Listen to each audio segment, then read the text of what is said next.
పరిగణించవలసి వస్తుంది. సార్ దీని లక్షణాలు ఎట్లా సిమ్టమ్స్ ఒకసారి? మొదటగా ఇప్పుడు ఏదైతే వైరస్ ఇన్ఫెక్షన్ వచ్చిన తర్వాత లైక్ కరోనా లాగే ఇది ఫీవర్ తో స్టార్ట్ అవుతుంది. అంటే అన్ని వైరల్ డిసీజ్లు ఫీవర్ తో స్టార్ట్ అవుతాయి. సో బాడీలో అన్ని పార్ట్స్ కి స్ప్రెడ్ అవుతుంది. అన్ని అంటే బ్లడ్ ద్వారా స్ప్రెడ్ అవుతుంది కాబట్టి బ్లడ్ వెజల్స్ ఎక్కడెక్కడ ఉంటాయి అన్ని ఆర్గాన్స్ కి స్ప్రెడ్ అవుతుంది. సో ఏమవుతుంది అంటే ఫీవర్, హైగ్రేడ్ ఫీవర్, హెడ్ ఏక్, లైక్ గ్యాస్ట్రోఎంటరైటిస్ అంటే మనకు వామిటింగ్స్, మోషన్స్ అవడం ఇలాంటివి, లివర్ ఇలాంటి వాటికి చేరినప్పుడు, లివర్, స్ప్లీన్ ఇలా ఆర్గాన్స్ కి చేరినప్పుడు లివర్ ఫెయిల్యూర్లు, ఇలా లోపల ఇంటర్నల్ ఆర్గాన్స్ లో బ్లీడింగ్ అవడం వల్ల చివరి దశలో చనిపోతారు. సో ఈ విధంగా అది స్ప్రెడ్ ఉంటుంది. సార్ అదే ఇప్పుడు ఇది కూడా కరోనా లాగే దీంట్లో కూడా రకరకాల వేరియంట్స్ ఉన్నాయని చెప్తున్నారు. ఒకవేళ కొత్త వేరియంట్ వస్తే కనుక పూర్తి స్థాయి వ్యాక్సిన్ లేదు అనేటువంటిది కూడా, సో WHO ఆందోళన చెందుతున్నటువంటి విషయం ఇదే అంటారా? అవును సార్, ఇప్పుడు ఏదైతే బొంగే ఉందో దీనికి సరైన వ్యాక్సిన్ లేదు. ముందు ఎబోలా కూడా సరైన వ్యాక్సిన్ లేదు. ఇది ఆర్ఎన్ఏ వైరస్ కి లైక్ కరోనాలో కూడా ఆర్ఎన్ఏ వైరస్. సో ఇది దానివల్ల వ్యాక్సిన్ రావడం కొంత కష్టం. ఓకే, భారత్కి ఏంటండి ఇప్పుడు ఇండియాకి దీనివల్ల ఏమైనా ప్రమాదం ఉందంటారా? ఇండియా కూడా ఇమ్మీడియట్ గా భారతదేశంలో ఇది స్ప్రెడ్ అవుతుంది లేదో వచ్చేసిందని భయపడాల్సిన అవసరం అయితే లేదు.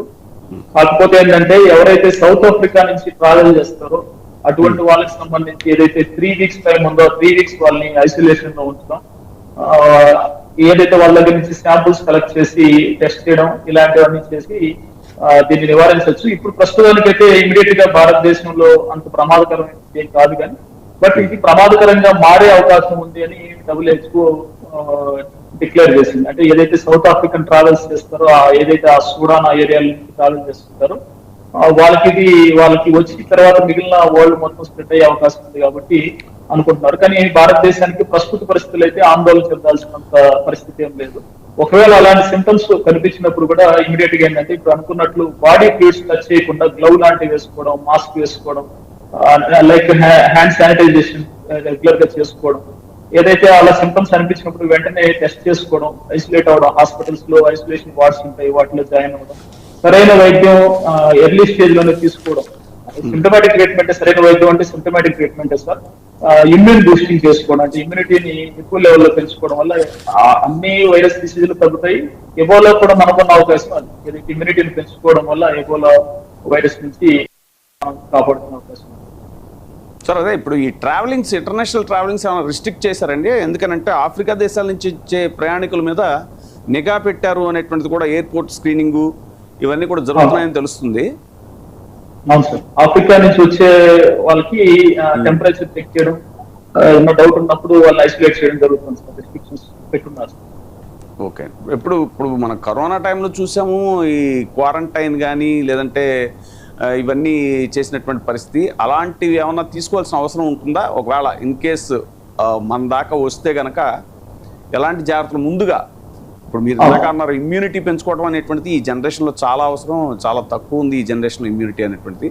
ఎలాంటి ఇవి పాటిస్తే బెటర్ అంటారు? అంటే ఈ లోపు దాన్ని కొంచెం రెసిస్ట్ చేసే విధంగా ఎలా ప్రిపరేషన్ ఉండొచ్చు? అదే సార్, ఇది ఎలాగో గాలి ద్వారా సంక్రమించదు కాబట్టి చాలా స్లోగానే స్ప్రెడ్ ఉంటది. కరోనా లాగా అంత ఫాస్ట్ స్ప్రెడ్ ఉండదు. కానీ వన్స్ ఒక డిసీజ్ వచ్చిన తర్వాత మాత్రం ఇది ఆ లోకల్ ఏరియాలో పాండమిక్ గా రాదు. సో ఆ లోకల్ ఏరియాలో ఫాస్ట్ గా స్ప్రెడ్ అవుతుంది కాబట్టి ఎవరికైతే ఫీవర్ వస్తుందో, డౌట్ వచ్చిన ఏరియాస్ లో ఫీవర్ వచ్చిన పేషెంట్స్ అందరినీ ఐసోలేట్ చేస్తారు, ఖచ్చితంగా క్వారంటైన్ చేస్తారు, 3 వీక్స్ పాటు క్వారంటైన్ చేస్తారు.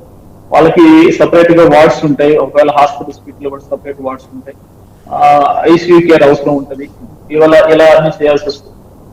కాకపోతే ఇమ్యూనిటీకి సంబంధించి ఏంటంటే సరైన మంచి ఆహారాలు తీసుకోవడం, డైలీ మినిమల్ ఎక్సర్సైజెస్ లాంటివి చేయడం, ఇమ్యూన్ బూస్టర్స్ అని కొన్ని ఉంటాయి సార్, ఆ ఇమ్యూన్ బూస్టర్స్ టాబ్లెట్ లాంటివి తీసుకోవడం, ఇలాంటి జాగ్రత్తలు తీసుకుంటే సరిపోతుంది. ఇంకోటి బాడీ ఫ్లూయిడ్స్ ద్వారా స్ప్రెడ్ అవుతుంది కాబట్టి ఇంతకుముందు అనుకున్నట్లుగా ఇప్పుడు ఒక ఏరియాలో ఒక ఇంట్లో ఒకవేళ ఒక పేషెంట్ ఉన్నారనుకుంటే క్లీన్లీనెస్ మెయింటైన్ చేయడం చాలా ఇంపార్టెంట్ అవుతుంది. హ్యాండ్ క్లీనింగ్ అనేది ఎప్పటికప్పటికి హ్యాండ్ క్లీన్ చేసుకోవడం అనేది కూడా ఇంపార్టెంట్ అవుతుంది. ఇలా చేయొచ్చు. వన్స్ 3 వీక్స్ తర్వాత మళ్ళా డిసీజ్ తగ్గిపోతుంది. ఒకవేళ పేషెంట్ రికవర్ అయితే తగ్గిపోతుంది కాబట్టి ప్రమాదకరంగా ఉంటుంది. వ్యాక్సినేషన్ కి ఏమైనా ప్రిపరేషన్ జరుగుతుందండి?